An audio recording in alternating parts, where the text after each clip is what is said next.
वाह भाई वाह, फिदा पठान, फिदा मला जीत गया भाई, मला जीत गया।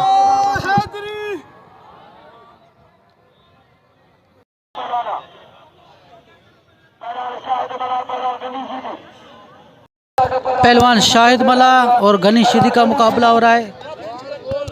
पहली मल का मुकाबला हो रहा है, देखते हैं कौन कुछ नसीब जीतता है।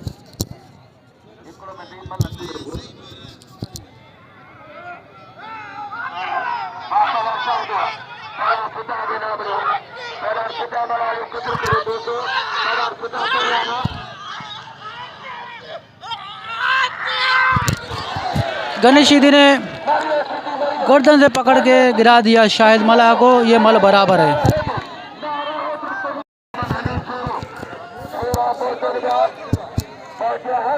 वाहिद मिरानी और दूसरा पहलवान का नाम मुझे नहीं आता।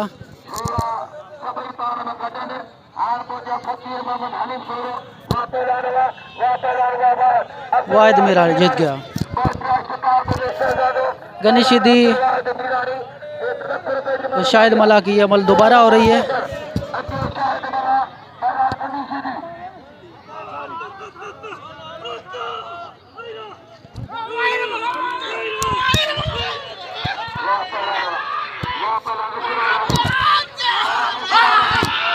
वाह शाहिद मला, वाह शाहिद मला, भाई शाहिद मला जीत गया।